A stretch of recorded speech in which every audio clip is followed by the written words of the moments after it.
Hello बच्चों। हम उम्मीद करते हैं आप बहुत अच्छे होंगे और हम आज आपके लिए क्लास 12 चैप्टर 1 जिसका नाम है sexual reproduction in flowering plant उसका एक रिवीजन कंप्लीट रिवीजन लेकर आए हैं ताकि आप अपने बोर्ड में अच्छे स्कोर गेन कर सकें। तो आप इस पूरे वीडियो में हमारे साथ जुड़े रहें, आपको बहुत इंजॉय और मजे के साथ हम आपको ये पहला चैप्टर समझाने का काम करेंगे। आइए शुरुआत करते हैं। सबसे पहला इसका नाम है चैप्टर 1 जिसका नाम है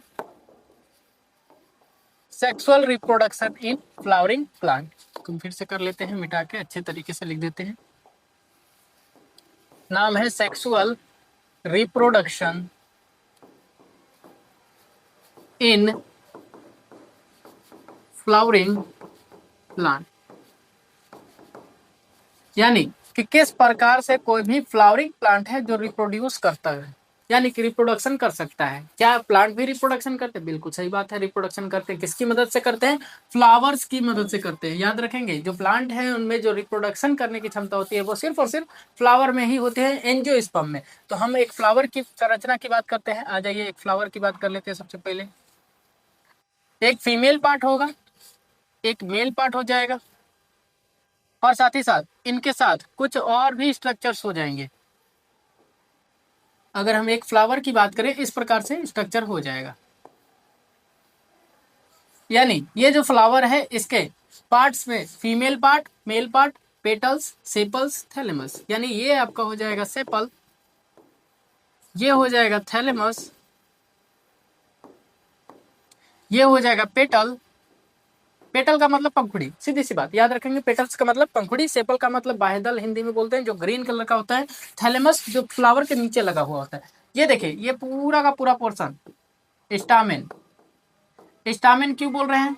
यानी स्टामेन किसको बोल रहे हैं? जो मेल पार्ट ऑफ फ्लावर होता है उसको हम स्टामेन बोलते हैं। स्टामेन में कौन कौन आएगा? एंथर और फिलामेंट, यानी इसके अंदर आ जाएंगे आपके एंथर आ जाएगा और फिलामेंट आ जाएगा। फीमेल पार्ट में आ जाइए, ये फीमेल पार्ट है जिसको हम ओवरी बोलते हैं।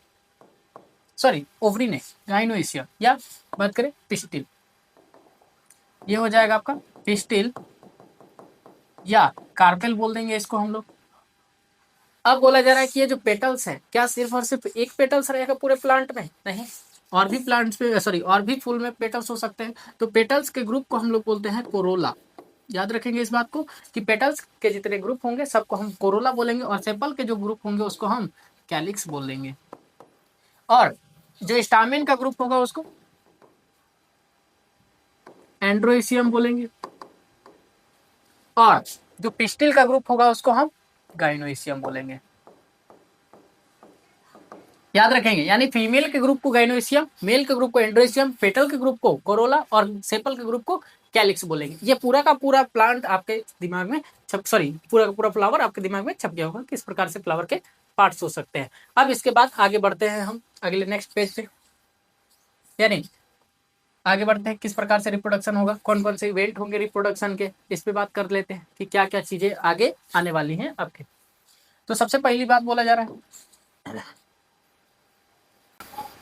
हाँ तो बिल्कुल सही बात बोला जा रहा है। कैसे बोला जा रहा है? आइए, प्लांट में क्या क्या पार्ट हो जाएंगे देख लिया हमने। उसके बाद हम बोल रहे हैं कि फर्टिलाइजेशन के लिए 3 स्टेप आ जाएंगे, या सेक्सुअल रिप्रोडक्शन के लिए 3 इवेंट आ जाएंगे। पहला हो जाएगा प्री फर्टिलाइजेशन,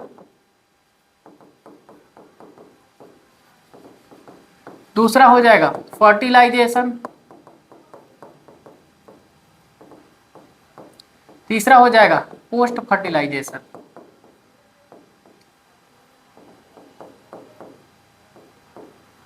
याद रखेंगे, फर्टिलाइजेशन का मतलब होता है fusion of male gamete and female gamete, यानी सबसे पहले आपको मेल और फीमेल गैमेट बनाना होगा, तभी तो आप जाकर फर्टिलाइजेशन करवा सकते हैं। तो सबसे पहले हम करेंगे प्री फर्टिलाइजेशन, जिसमें मेल गैमेट को बनाकर दिखाएंगे, फीमेल गैमेट को बनाकर दिखाएंगे, उसके बाद फ्यूजन करवाएंगे, उसमें हो जाएगा फर्टिलाइजेशन, और उसके बाद फर्टिलाइजेशन के बाद कौन कौन सी चीज क्या क्या में कन्वर्ट होती है उसको बोलते हैं हम पोस्ट फर्टिलाइजेशन। आइए इसको हम डिटेल में आगे लेकर चलते हैं किस प्रकार से होगा। सबसे पहले हम मेल पार्ट की बात करते हैं। आपको पता है मेल पार्ट में 2 चीजें आती हैं, पहला तो फिलामेंट आता है, दूसरा एंथर आता है। एंथर की बात करिएगा, ये देखिए बाइलोब्ड होता है क्योंकि इसमें 2 लोब पाए जाते हैं इस प्रकार से, और इसमें 2 थीका, एक लोब में 2 थीका, इसमें भी 2 थीका, यानी डाइथिकस ईच लोब। कहने का अर्थ अगर मान लेते हैं ये आपका एंथर है इस प्रकार से, तो एक लोब ये वाला, एक लोब ये वाला, इसमें एक थीका यहाँ हो जाएगा और दूसरा थीका यहाँ हो जाएगा, 2 थीका इसमें है, 2 थीका इसमें, यानी टोटल 4 थीका होते हैं और 2 लोब होते हैं। अब इसको ही हम ट्रांसवर्स सेक्शन देख रहे हैं, काट कर देख रहे हैं। जब इसको काट कर देखेगा इस प्रकार का देखेगा आपको,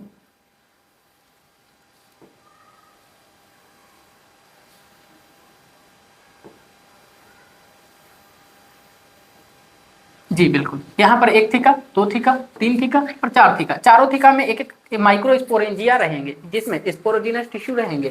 स्पोरोजिनस टिश्यू इस प्रकार से हो जाएंगे, ये स्पोरोजिनस टिश्यू हो जाएंगे, जिसको हम माइक्रो स्पोरेंजिया भी बोल रहे हैं। ये बाहर का लेयर जिसको हम बोल रहे हैं एपिडर्मिस, जो अंदर का लेयर इसको बोल रहे हैं हम एंडोथीसियम, और जो उसके भी अंदर है उसको हम बोल रहे हैं मिडिल लेयर। याद रखेंगे कि जो मिडिल लेयर है सबसे अंदर है, एंडोथीसियम के भी अंदर होगा, और सबसे अंदरूनी लेयर जिसका नाम होता है टेपेटम। टेपेटम का काम होता है न्यूट्रिशन देना। किसको न्यूट्रिशन देगा टेपेटम? याद रखेंगे टेपेटम खाना देता है स्पोरोजिनस टिश्यू को। अब ये जो स्पोरोजिनस टिश्यू है इसी में एक बड़ा सेल होगा जिसका नाम होगा एमएमसी या पीएमसी, यानी माइक्रोस्पोर मदर सेल या पॉलन मदर सेल। क्लियर है? यही आपका माइक्रोस्पोरेंजिया बोले या फिर एक एंथर का डायग्राम बोले, बन जाएगा इस प्रकार से। अब हमें फोकस करना है एमएमसी या पीएमसी पर। आते हैं कि माइक्रोस्पोरोजेनेसिस किसको बोलते हैं। माइक्रोस्पोरोजेनेसिस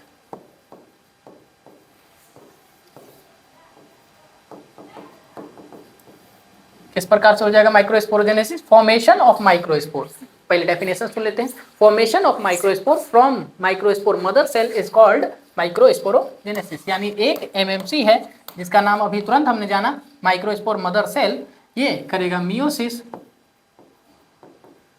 और जब इसके अंदर मियोसिस होगा तो ये एक सेल 4 सेल में डिवाइड हो जाएगा। इस प्रकार से 4 सेल डिवाइड कर लेगा, चारों सेल माइक्रोस्पोर कहलाएंगे, यानी कि हैप्लॉइड हो जाएगा। इस प्रकार से हैप्लॉइड हैप्लॉइड हैप्लॉइड, और ये हो जाएगा डिप्लॉइड, क्योंकि डिप्लॉइड में ही हम मियोसिस करवा सकते हैं। ये आगे जाने की क्षमता रखता है। अब इसका होगा माइटोसिस, इसको करवाइए माइटोसिस, यानी कि चारों के चारों जो भी मदर सेल जो भी माइक्रोस्पोर आए हैं चारों के चारों आगे माइटोसिस करेंगे, और एक बार माइटोसिस करवाइएगा, एक सेल से 2 सेल में डिवाइड हो जाएगा। बड़े वाले सेल को हम बोलते हैं वेजिटेटिव सेल और छोटे वाले सेल को बोलते हैं जनरेटिव सेल। याद रखेंगे, फर्स्ट माइटोसिस में 2 सेल में डिवाइड होगा, और फिर से सेकेंड माइटोसिस करवाइएगा तो ये फिर से डिवाइड हो जाएगा जनरेटिव सेल 2 सेल में, और ऊपर वाले को इसे ही छोड़ देगा, यानी कि ये वेजिटेटिव सेल रह गया। और यहाँ पर इस बार 2 मेल गैमिट बन चुके हैं हमारे, यानी हमारा फर्स्ट प्रोसेस ही था 2 मेल गैमेट बनाना, या 2 नहीं बोले मेल गैमेट बनाना। हमने मेल गैमेट बनाकर देख लिया किस प्रकार से एंथर से पोलन ग्रेन में आ चुका है ये पोलन ग्रेन। आपके सामने अगर हम एक पोलन ग्रेन का डायग्राम बना दें इस प्रकार का बन जाएगा। ये है पोलन ग्रेन। ये जो आउटर कवरिंग होता है इसको बोलते हैं एक्साइन, और जो अंदर का कवरिंग होता है उसको बोलते हैं इंटाइन। जो एक्साइन होता है वो स्पोरोपोलेनिन का बना हुआ होता है, लिख दे रहे स्पोरोपोलेनिन का बना हुआ होगा, और जो इंटाइन होता है वो पेक्टोज और सेलुलोज का बना हुआ होता है, यानी कि पेक्टो सेलुलोज का। तो इसी में लिख दे रहे हैं पेक्टोज और सेलुलोज, यानी पेक्टो सेलुलोज का बना हुआ होगा। याद रखेंगे जो एक्साइन है वो स्पोरोपोलिनिन का बना हुआ है, और स्पोरोपोलिनिन को दुनिया का कोई भी एंजाइम, कोई भी मटेरियल, कोई भी चीज खत्म ही नहीं कर सकता। इसका मतलब पोलन ग्रेन कभी भी खत्म नहीं होगा, डिकम्पोज नहीं होगा। याद रखेंगे इस बात को। अब आते हैं मेल गैमेट हमने बना लिया। कहाँ बना लिया है? मेल गैमेट बना लिया है हमने एंथर के ऊपर पोलन ग्रेन। अब फीमेल गैमेट पे आते हैं जरा, कि फीमेल गैमेट कहाँ बनेगा। आपको पता होना चाहिए कि ये है स्टिग्मा, ये है स्टाइल और ये है ओवरी। ये स्टिग्मा है, ये है स्टाइल और ये है ओवरी। अब बोला जा रहा है अगर आप इस ओवरी को गौर से देखिएगा तो यहाँ पर अंदर में ओव्यूल होगा, और ओव्यूल के अंदर भी एक एम्ब्रायो सेक होगा। इसको थोड़ा सा बड़ा करके बना रहे हैं ओव्यूल को।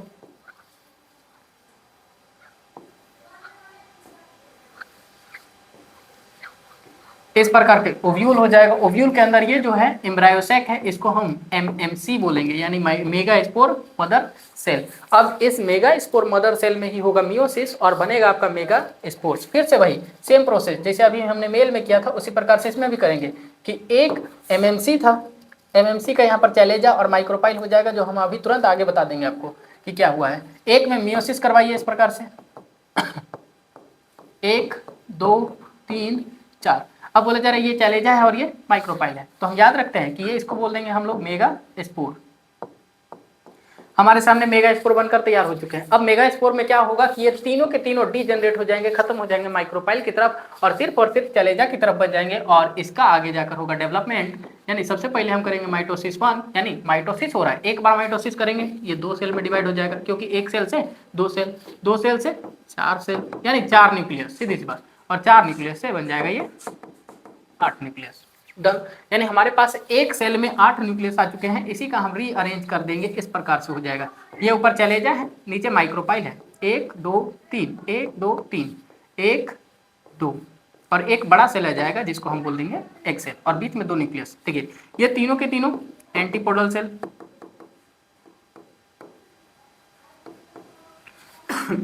इन दोनों को हम लोग बोलते हैं पोलर न्यूक्लियाई।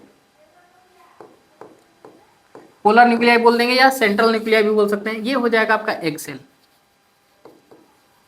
और ये दोनों हो जाएंगे आपके सिनर्जिड। याद रखेंगे इस चीज को कि ये हो जाएंगे आपके सिनर्जिड। अब बोला जा रहा है कि हमारे पास फीमेल गैमिट बन चुका है, फीमेल गैमिट, और जो फीमेल गैमिट बना रहा है, जो गैमिट बनाता है उसको हम बोलते हैं गैमेटोफाइट, गैमेटोफाइट, या इसी का एक और नाम होता है एम्ब्रायोसेक। याद रखेंगे इस चीज को फिर से कि फीमेल गैमेट बनता है एम्ब्रायोसेक में, मेल गैमेट बनता है पॉलन ग्रेन में। यानी हमने फीमेल गैमेट और मेल गैमेट को बना लिया है, आराम से बन चुके हैं दोनों। एक एंथर पर यानी पॉलन ग्रेन बना है, और एक ओव्यूल के अंदर, ओवरी के अंदर बना हुआ है जिसका नाम है एम्ब्रायोसेक, और एक सेल। डन हो चुका है। यानी अब हमारा एक ही काम है कि मेल गैमेट को उठाकर फीमेल गैमेट तक ला दीजिए और फर्टिलाइजेशन करवा दीजिए। आ जाइए किस प्रकार से बने हुए हैं देख लेते हैं। हमने देखा कि ये है फीमेल, स्टिग्मा, स्टाइल, ओवरी। अब बोला जा रहा है कि इधर है मेल, इस प्रकार से एंथर, एंथर पर बन चुके हैं पॉलन ग्रेन। अब हमने बोला कि इस पॉलन ग्रेन में मेल गैमेट है, और इस मेल गैमेट को हमें लाना है फीमेल गैमेट के पास। यानी सीधी सी बात है, इस प्रकार से इसको लाना होगा और अंदर भेजना होगा, मेल गैमेट को फीमेल गैमेट तक पहुंचाना होगा। तो जो मेल गैमेट को भेजा जाता है इसी को हम बोलते हैं पॉलिनेशन। यानी कि आप लोग क्या डेफिनेशन देंगे इस चीज का, देख लीजिए जरा जल्दी से। Transfer of pollen grain from anther to stigma, this is called pollination. अब ये जो पॉलिनेशन वर्ड आया है ये भी 2 प्रकार से हो सकता है या 3 प्रकार से बोल सकते हैं। पहला तो आपका सेल्फ पॉलिनेशन हो जाएगा, दूसरा आपका मेनली अगर देखा जाए क्रॉस हो जाएगा, लेकिन एक और होता है जिटनोगैमी, उसके बारे में भी अभी हम बता देंगे। आइए पॉलिनेशन पर आते हैं, किस प्रकार से पॉलिनेशन होगा। पॉलिनेशन क्या होता है? Pollination transfer of pollen grain from anther to stigma. Clear है, याद रखेंगे इस चीज को। तो हमने बोल दिया, मान लेते हैं यहाँ पर फ्लावर ले लेते हैं, ये है फ्लावर, इस प्रकार से फ्लावर, इधर भी ले लीजिए फ्लावर, इस प्रकार से फ्लावर। अब हमने बोला कि एक ही प्लांट पर 2 फ्लावर या 2 से ज्यादा फ्लावर हो ही सकते हैं, कोई दिक्कत नहीं है। इसमें मेल पार्ट को भी लगा दीजिए, इसमें भी हमने बोल दिया मेल पार्ट है, इस पे भी बोल दिया मेल पार्ट है। हमने बोला अगर मेल पॉलन ग्रेन उसी फीमेल पर जा रहा है, यानी transfer of pollen grain from anther to stigma of same flower and same plant, this is called self pollination. इसको हम बोलेंगे सेल्फ पॉलिनेशन। अगर हिंदी में बात कर दे इसको ही हम बोलते हैं स्वपरागन। डन हो गया। अगर इसका देखिए ये सेम प्लांट है लेकिन different flower, transfer of pollen grain from different flower but same plant is called geitonogamy. याद रखेंगे इसको हम लोग बोलते हैं जिटनोगैमी। अब बोला जा रहा है कि सर इस प्रकार से भी तो हो सकता है कि इसका पॉलन ग्रेन उड़कर इस फीमेल पर चला जाए, तो इसी को हम बोलते हैं क्रॉस पॉलिनेशन। याद रखेंगे तीनों आपके सामने पॉलिनेशन आ चुके हैं कि क्या क्या पॉलिनेशन में हुआ है। पहला पॉलिनेशन बोला गया है जिटनोगैमी, सॉरी पहला है सॉल्व पॉलिनेशन, उसके बाद जिटनोगैमी, उसके बाद क्रॉस पॉलिनेशन। तीनों को डिफाइन करते हैं। क्या बोला जा रहा है? Transfer of pollen grain from anther to stigma of same flower and same plant, this is called self pollination. Transfer of pollen grain from anther to stigma of different flower but same species is called geitonogamy. Transfer of pollen grain from anther to stigma of different flower and different plant, this is called cross pollination. हम समझ गए होंगे, sorry आप समझ गए होंगे किस प्रकार से पॉलिनेशन होता है किसी भी प्लांट में। अब आपको पता चल रहा है कि अगर पॉलिनेशन करवाना है तो कुछ पॉलिनेटिंग एजेंट भी होने चाहिए। खुद ब खुद तो पॉलन ग्रेन उड़कर नहीं आ जाए, सॉरी उड़कर तो आ ही सकता है, लेकिन उसके लिए उड़ने के लिए कुछ ना कुछ मीडियम तो चाहिए ना। यानी पॉलिनेशन के लिए भी हमें चाहिए पॉलिनेटिंग एजेंट। तो 2 प्रकार के होते हैं, एक तो एबायोटिक हो जाएगा और दूसरा आपका हो जाएगा बायोटिक। एबायोटिक में हम लोग क्या बोलते हैं, वाटर हो सकता है, या बात करें वाइंड हो सकता है, वाइंड मतलब हवा, हवा हो सकता है। ये बायोटिक में कौन कौन हो सकता है, लिविंग इंसेक्ट हो सकते हैं, ह्यूमन हो सकते हैं, और बहुत सारे इंसेक्ट या फिर अब बहुत सारे जीव हो सकते हैं। अब बोलते हैं वाटर पॉलिनेशन को हम लोग बोलते हैं हाइड्रोफिली। याद रखेंगे इस चीज को कि हम लोग इसको बोल देंगे हाइड्रोफिली, और इसको बोल देंगे एनिमोफिली, ANEMO, एनिमोफिली।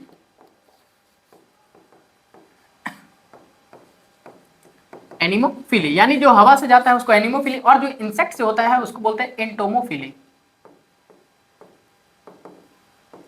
क्या बात बोली गई है आपके सामने कि पॉलिनेशन दो प्रकार से पॉलिनेटिंग एजेंट हो सकते हैं, बायोटिक और एबायोटिक हो सकते हैं। एबायोटिक जिसमें जान नहीं होता, नॉन लिविंग होते हैं, उसको एबायोटिक बोलते हैं, और जिसमें जान होता है उसको बायोटिक बोलते हैं। वाटर वाला हाइड्रोफिली हो सकता है, वाइंड वाला एनिमोफिली हो सकता है, और इंसेक्ट वाला एंटोमोफिली हो सकता है। किस प्रकार से मान लेते हैं, एक प्लांट है, इस प्रकार से हमने बोल दिया ये फ्लावर है और ये दूसरा फ्लावर है इधर, और हमें पता चल चुका है कि यहाँ पॉलन ग्रेन है। अगर इसको हम मेल मान रहे हैं, इसको फीमेल मान रहे हैं, इस प्रकार से हमने बोल दिया कि ये पॉलन ग्रेन उड़कर कहाँ जाना चाहिए, फीमेल के पास जाना चाहिए। उड़कर जा सकता है, किसी के माध्यम से जा सकता है, यही बात हम समझने वाले हैं। अगर वो हवा के माध्यम से जा रहा है उसको बोल देंगे वाइंड पॉलिनेशन फ्लावर यानी एनिमोफिली। अब हवा से जाने के लिए क्या क्या क्राइटेरिया होना चाहिए उस फ्लावर के अंदर, तो सीधी सी बात, अगर सोच के देखिए ये जो पॉलन ग्रेन है चिपकने वाला होगा तो ये तो यहीं पर चिपक के रह जाएगा, हवा से उड़ ही नहीं पाएगा। यानी अगर वो हवा वाला होगा तो इसको होना चाहिए नॉन स्टिकी, यानी इसके अंदर जो भी पॉलन ग्रेन बनेगा वो नॉन स्टिकी होना चाहिए।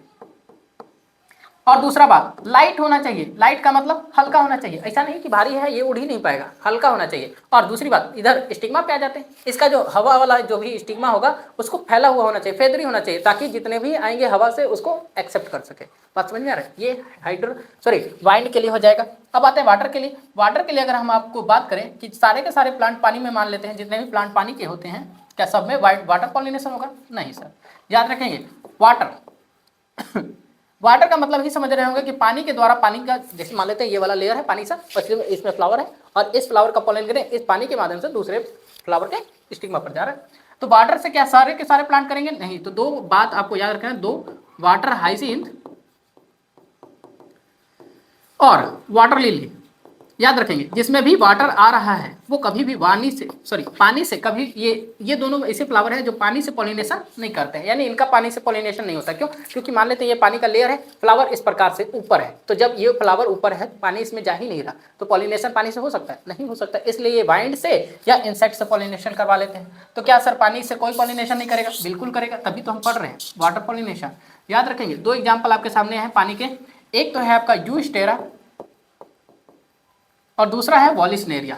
याद रखेंगे ये पानी के एग्जाम्पल हैं कि पानी से पॉलिनेशन करवाते हैं, जूस्टेरा और वॉलिस्नेरिया। जूस्टेरा और वॉलिस्नेरिया में बस एक डिफरेंस याद रखिएगा कि मान लेते हैं ये हमने लेयर बना दिया इस प्रकार से, कोई प्लांट पानी के नीचे भी हो सकता है, इस प्रकार से हमने बोल दिया दो प्लांट पानी के नीचे है, और दो प्लांट इस प्रकार से है पानी के लेयर के साथ। जो नीचे है पानी के उसको बोलते हैं हम हाइपोहाइड्रोफिली, यानी जो पानी के तल के नीचे से पॉलिनेशन करवा रहे हैं उसको बोलेंगे हाइपोहाइड्रोफिली, और जो पानी के तल के ऊपर से करवा रहे हैं उसको बोलेंगे एपीहाइड्रोफिली।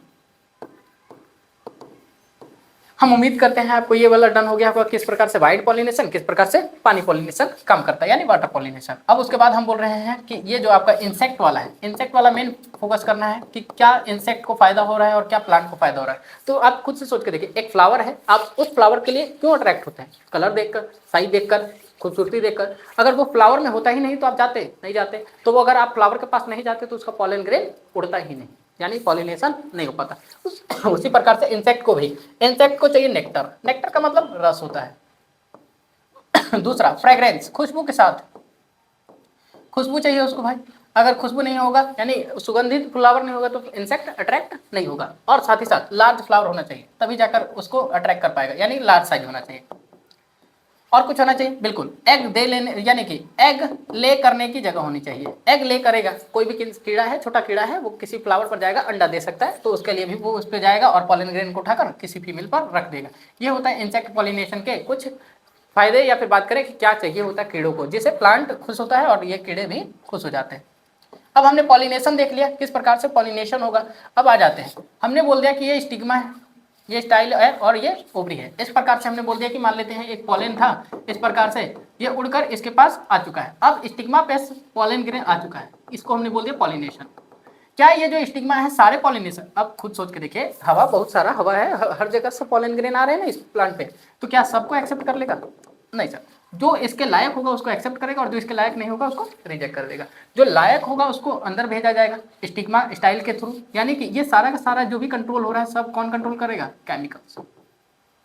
इस बात को याद रखेंगे कि जितना भी प्रोसेस हो रहा है स्टिग्मा स्टाइल के अंदर पॉलन ग्रेन को लेकर, ये सारा का सारा केमिकली कंट्रोल्ड है। अब आ जाएगा पॉलन ग्रेन अंदर और यहाँ से बनाना चालू कर देगा पॉलन ट्यूब, जिसमें 2 मेल गैमेट है। याद है पॉलन ग्रेन में हम पहले ही 2 मेल गैमेट बना चुके हैं। अब आ जाइए, ये दोनों के दोनों मेल गैमेट कहाँ आना चाहते हैं? ये ओव्यूल है, ओव्यूल के अंदर एम्ब्रायो सेक है। अब अगर एम्ब्रायो सेक को बनाइएगा तो आपको पता चल रहा होगा कि इस प्रकार से हो जाएगा। सॉरी, इसके लिए सेकेंड, ये इस प्रकार से हो जाएगा। ये पॉलन ट्यूब है, इस प्रकार से 2 मेल गैमेट है इसके अंदर। ये ओव्यूल हो चुका है और ओव्यूल के अंदर एम्ब्रायोसेक है। एम्ब्रायोसेक के पास 1 2 3 एंटीपोडल है, एक बड़ा सा एक सेल है और इधर 2 सिनर्जिड हो जाएंगे। यानी ये पॉलन ट्यूब इधर से आकर यहाँ एंट्री करेगा। तीनों तरीके से आ सकता है। अगर हम यहाँ दिखाएं, अगर ये ओव्यूल को बाहर बनाकर दिखा रहे हैं, इस प्रकार से ओव्यूल है, ये पॉलन ट्यूब आ रहा है, ये सीधे भी आ सकता है, चैलेजा से भी आ सकता है, इंटेगमेंट से भी आ सकता है और माइक्रोपाइल से भी इस प्रकार से घूम के आ सकता है। अगर चैलेजा से घुस रहा है तो उसको हम बोलेंगे चैलेजोगेमी। अगर इंटेगमेंट से जा रहा है तो उसको बोलेंगे हम मीजोगैमी। और अगर माइक्रोपाइलर पोर से जा रहा है तो उसको हम बोलते हैं पोरोगैमी। याद रखेंगे। यानी कि अब वो अंदर जा चुका है ओव्यूल के अंदर, लेकिन एंडोस्पर्म के अंदर, सॉरी एम्ब्रायोसेक के अंदर नहीं गया है। एम्ब्रायोसेक के अंदर जब भी जाएगा वो माइक्रोपाइल से जाएगा। क्यों? क्योंकि यहाँ पर एक बड़ा सा एक सेल होता है। यानी अब वो दोनों के दोनों मेल गैमेट पहुंच जाएंगे एम्ब्रायोसेक के अंदर। आ जाइए, एम्ब्रायोसेक के अंदर भी जाते हैं। इसको किस प्रकार से चला जाएगा?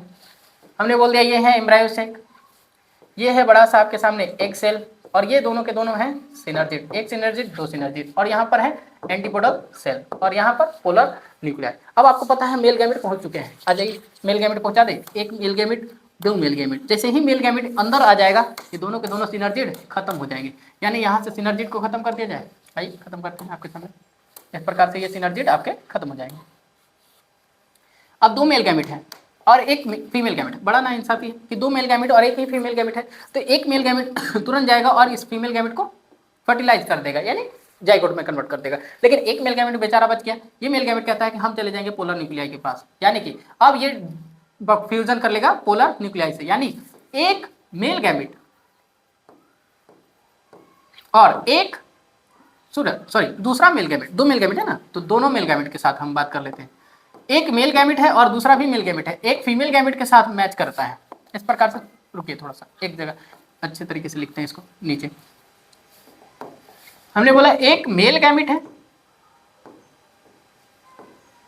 और एक फीमेल गैमेट है। ये दोनों जब मिलते हैं, देखिए एक मेल गैमेट एक फीमेल गैमेट के साथ जब मिलता है तो इसको बोलते हैं हम फर्टिलाइजेशन। और जब फर्टिलाइजेशन होता है तो आपको पता होगा कि फर्टिलाइजेशन के बाद वो जाइगोट बनाता है। बिल्कुल जाइगोट बन जाएगा। और जाइगोट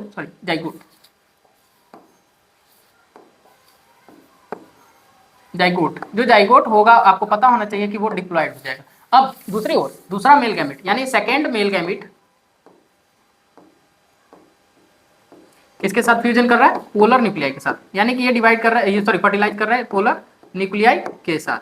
और आपको पता होना चाहिए ये N और ये N, यानी कि ये पहले से 2N है और इधर N है। यानी ये जब फ्यूजन करेंगे ये बनाते हैं प्राइमरी इंडोस्पर्म न्यूक्लियस, जो कि 3N होता है। याद रखेंगे इस चीज को, ये 3N होता है, ट्रिप्लॉइड होता है PEN। क्यों?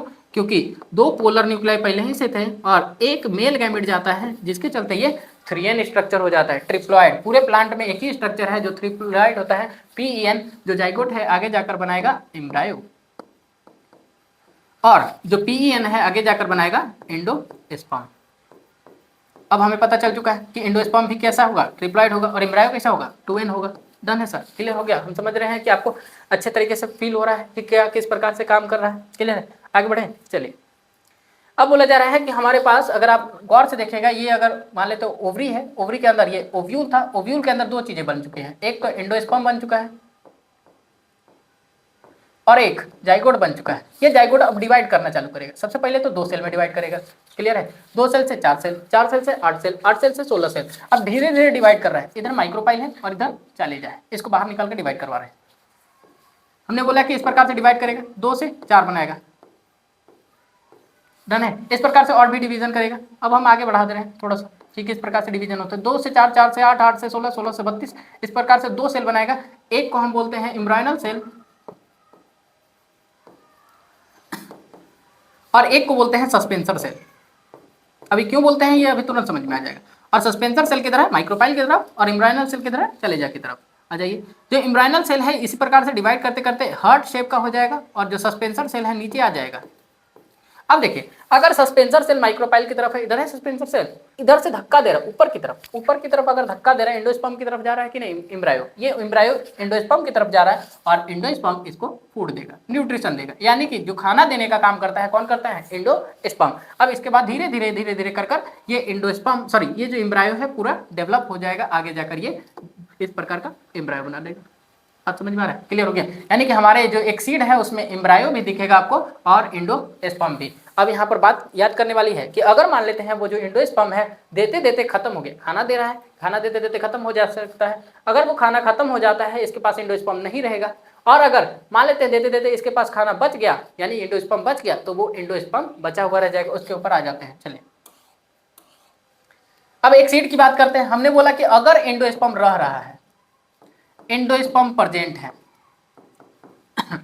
तो हम उसको बोलेंगे एंडोस्पर्मिक सीड, एंडोस्पर्मिक सीड। और अगर किसी के पास एंडोस्पर्म नहीं बच रहा, देते देते खत्म हो गया मान लेते हैं, तो एंडोस्पर्म अब्सेंट हो जाएगा, तो इसको बोलेंगे हम नॉन एंडोस्पर्मिक सीड।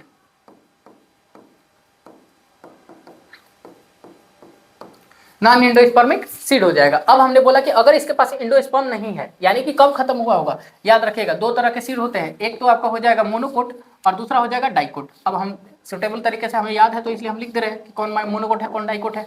आप अभी तुरंत समझ जाएंगे कि ये अगर प्रेजेंट है तो इसका मतलब ये मोनोकोट है, और जिसके पास नहीं होता है वो होता है डाइकोट। कैसे याद रखना है सर, बार बार कंफ्यूजन आता है कि मोनोकोट में एंडोस्पर्म है या नहीं है, कैसे याद रखेंगे? तो याद रखेंगे, देखिए एक लोग दो लोग, कैसे याद रखेंगे कि मोनोकोट का मतलब एक लोग हैं और मतलब एक आदमी है, और डाइकोट का मतलब दो आदमी है। तो खुद से सोच के देखिए, जिसको खाना दे रहे हैं, एक लोग में आप मतलब एक इंसान को खाना देने में आपका खाना खत्म नहीं होगा, और 2 लोग को खाना दे रहे हैं तो आपका खाना खत्म हो जाएगा। तो यानी कि यहाँ पर एंडोस्पर्म खाना देने का काम कर रहा था, यानी कि डाइकोट में खत्म हो गया है इसलिए एब्सेंट है, और मोनोकोट में बचा हुआ है इसलिए प्रेजेंट है। याद रखेंगे एंडोस्पर्मिक सीड या नॉन एंडोस्पर्मिक सीड। क्लियर हो गया? एंडोस्पर्मिक को हम एक और नाम से जानते हैं जिसका नाम होता है एल्ब्यूमिनस सीड, एल्ब्यूमिनस सीड। और नॉन एंडोस्पर्मिक को हम बोलते हैं एक्स एल्ब्यूमिनस। क्यों एक्स एल्ब्यूमिनस? क्योंकि एक्स का मतलब होता है अब जो नहीं है, गायब हो चुका है। गायब होना का मतलब खत्म हो चुका है, अब कुछ चीज एक्स के साथ नहीं बचा हुआ है, यानी एक्स एल्ब्यूमिनस। उसमें एंडोस्पर्म अब बचा ही नहीं हुआ है, पहले था लेकिन अब नहीं है, इसलिए हम इसको एक्स एल्ब्यूमिनस या नॉन एंडोस्पर्मिक सीड बोलते हैं। इसको एंडोस्पर्मिक या एल्ब्यूमिनस सीड बोलते हैं। ये हो जाएगा मोनोकोट। एग्जाम्पल मेज, व्हीट, राइस, ग्रासेस, और इसमें मैंगो, ग्राउंडनट, ग्राउंडनट का मतलब मूंगफली, याद रखेंगे। 86, यानी कि बहुत सारे एग्जांपल हो जाएंगे और ज़्यादा एग्जांपल हो जाएंगे। ये मोनोकोट और डाइकोट हो गया। अब हम इसको एक बार कंपेयर कर लेते हैं कि क्या मोनोकोट और डाइकोट किस प्रकार से हैं। सर अगर हम मोनोकोट का एक फिगर बनाना चाहें, इस प्रकार का बन जाएगा। क्या बनाया हुआ अभी तुरंत समझ में आ जाएगा, ये मोनोकोट है। और डाइकोट की बनाना चाहें, इस प्रकार का बन जाएगा। चलिए डन है। ये एम्ब्रायो, नीचे हमेशा एम्ब्रायो बनाएंगे, इसमें भी एम्ब्रायो। क्या बोला जा रहा है कि ये ऊपर वाला एंडोस्पर्म है। आप खुद जरा कैलकुलेट करके, सॉरी कैलकुलेट करना क्या है, मैथ तो है नहीं। एंडोस्पर्म, एंडोस्पर्म मतलब अगर जिसमें है तो उसको हम बोल देंगे कि भाई ये मोनोकोट है, और जिसमें एंडोस्पर्म नहीं है वो डाइकोट हो जाएगा। याद रखेंगे इस चीज को, हमने अभी तुरंत पहले ही बात कर लिया है। अगर जिसको नहीं समझ में आया फिर से दोबारा वीडियो देख लीजिएगा, कोई दिक्कत नहीं होगा, समझ आ जाएगा। अब हमने बोला मोनोकोट है, मोनोकोट में एंडोस्पर्म होता है इसलिए ये मोनोकोट है। डाइकोट में एंडोस्पर्म नहीं होता है, सिर्फ और सिर्फ 2 कोटिलीडोन होंगे। कोटिलीडोन जिसको हम खाते हैं, आपने चना खाया होगा, चना का जो दोनों इस प्रकार से चना को तोड़िएगा, दोनों जो आता है उसी को 2 कोटिलीडोन बोलते हैं, उसको खाते हैं, वो डाइकोट सेट है। अब इसमें बोला जा रहा है ये होगा आपका प्लेम्यूल, और प्लेम्यूल का भी जो टिप है, टिप को हम बोलते हैं कॉल्यूराइल, सॉरी कॉल्यूपटाइल। इसमें भी ये प्लेम्यूल होगा और जो टिप होगा कॉल्यूपटाइल होगा। इसमें भी आ जाइए, जो ये टिप है, टिप को हम बोलेंगे कोल्यूराइजा, इसमें भी टिप को बोलेंगे कोल्यूराइजा, और नीचे वाले इसको बोलेंगे हम लोग रेडिकल। दोनों में सिंपल होगा, अगर एम्ब्रायो है तो दोनों में समान रहेगा। अब बोला जा रहा है कि जो कॉलेप्टाइल होगा या प्लेम्यूल होगा वो शूट बना सकता है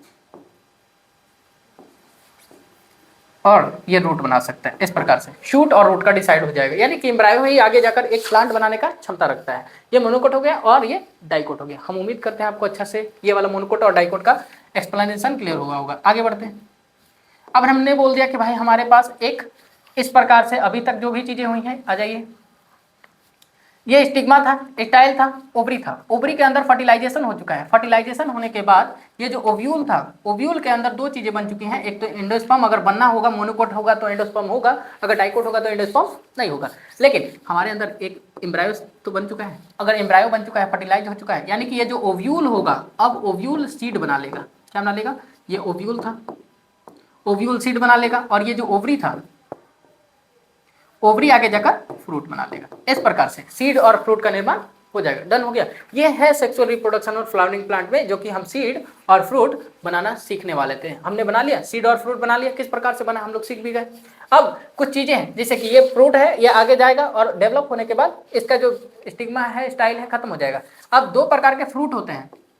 फ्रूट में भी बोला जा रहा है कि पहला तो फ्रूट वाल, जो फ्रूट का वाल होगा, ये जो ओवरी का मान लेते कवरिंग होगा, जो ओवरी का कवरिंग होगा वो फ्रूट वाल हो जाएगा। बात समझ में आ रहा है। और जो सीड का कवरिंग हो जाएगा वो सीड कोट हो जाएगा। सीड कोट दो प्रकार के, जैसे हम एक सीड की बात करें, इस पे दो कवरिंग होगा, बाहर वाले को टेस्टा और अंदर वाले को टेगमेन बोलेंगे।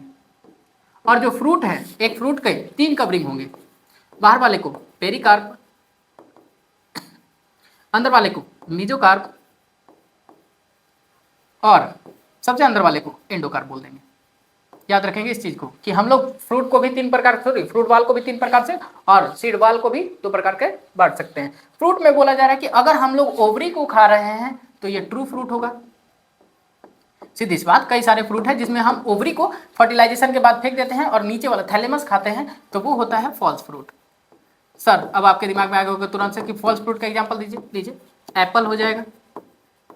और ट्रू फ्रूट में तो जितने भी आप फ्रूट खाते हैं, मैंगो हो जाए, गुआवा हो जाए, सब का सब ट्रू फ्रूट में आ जाएगा। सिर्फ एप्पल, स्ट्रॉबेरी छोड़कर, क्योंकि ये सारे के सारे आ जाते हैं फॉल्स फ्रूट में। डन हो गया। हम समझ रहे हैं, सॉरी हम आपको समझा पा रहे हैं कि किस प्रकार से फ्रूट का निर्माण हो चुका है। अब बोला जा रहा है कि अगर मान लेते हैं आप विदाउट फर्टिलाइजेशन, अब मान लेते हैं हमने सेक्सुअल रिप्रोडक्शन तो कर लिया, लेकिन उसमें बोला जा रहा है कि अगर कुछ चीजें ऐसी हों जो बिना फर्टिलाइजेशन के ही बन जाए, कभी कभी होता है कि बिना फर्टिलाइजेशन के ही बन जा रहा है, विदाउट फर्टिलाइजेशन। अगर फ्रूट बनता है विदाउट फर्टिलाइजेशन और अगर बिना फर्टिलाइजेशन के सीड बनता है, तो दो प्रोसेस अलग अलग हो जाएंगे। फ्रूट अगर बन रहा है तो वो हो जाएगा पार्थेनोकार्पिक, पार्थेनोकार्पिक, और अगर सीड बन रहा है तो वो हो जाएगा पार्थेनोजेनेसिस, सॉरी पार्थेनोजेनेसिस, पार्थेनोजेनेसिस हो जाएगा इस प्रकार से। अब इसमें जो फ्रूट बनेगा इसके अंदर कोई भी सीड नहीं होगा, यानी कि ये होगा सीडलेस। और इसमें दाना बना है तो भाई सीडलेस तो हो ही नहीं सकता, सिंपल सी बात है। दाना है तो बिना रिप्रोडक्शन का, बिना सेक्सुअल, बिना फर्टिलाइजेशन का दाना बनता है, उसको बोलते हैं पार्थेनोजेनेसिस। अब सीडलेस फ्रूट का एग्जांपल गुआवा नहीं, ग्रेप्स, ग्रेप्स देंगे, या ग्रेप्स के साथ आप बनाना दे सकते हैं। इस प्रकार से हो जाएगा, यानी कि आप बिना फर्टिलाइजेशन के भी फ्रूट और सीड बना सकते हैं, कोई दिक्कत नहीं होगा। और जब बिना फर्टिलाइजेशन के हम सिर्फ पार्थेनोजेनेसिस से सीड बना लेते हैं, इसी को बोलते हैं एपोमिक्सिस। याद रखेंगे इस प्रकार से, ये हो जाएगा आपका एपोमिक्सिस। अब लास्ट एक छोटा सा पॉइंट बचता है आपके इस चैप्टर में। बोला जा रहा है कि अगर मान लेते हैं ये ओवरी है, ओवरी के अंदर ओव्यूल है, ओव्यूल के अंदर एक एम्ब्रायो बनना चाहिए था, लेकिन इसके साथ अगर और भी ज्यादा एम्ब्रायो बन जाते हैं, बहुत सारे एम्ब्रायो बन जाते हैं, तो इसी चीज को हम बोल देते हैं पॉली एम्ब्रॉयनी, जो आपका लास्ट एक एनसीईआरटी का छोटा सा टॉपिक है। पॉली एम्ब्रॉयनी बन जाएगा ये, एम्ब्रॉयनी। डन है। हम उम्मीद करते हैं कि आपको अच्छे तरीके से पूरा का पूरा sexual reproduction in flowering plant clear हुआ होगा। और अगर आपको ये वीडियो अच्छा लगा हुआ होगा तो आप इस वीडियो को लाइक करें और अपने दोस्तों के साथ, जो 12th क्लास में बोर्ड का तैयारी करने में लगे हुए हैं लेकिन उनको अच्छे से पता ही नहीं चल पा रहा है कि किस प्रकार से पढ़ाई करें, उनके साथ शेयर करें और इस चैनल को सब्सक्राइब करें, ताकि आपके पास सबसे पहले नोटिफिकेशन जाए और आप सबसे पहले इस वीडियो को देख पाए। Thank you.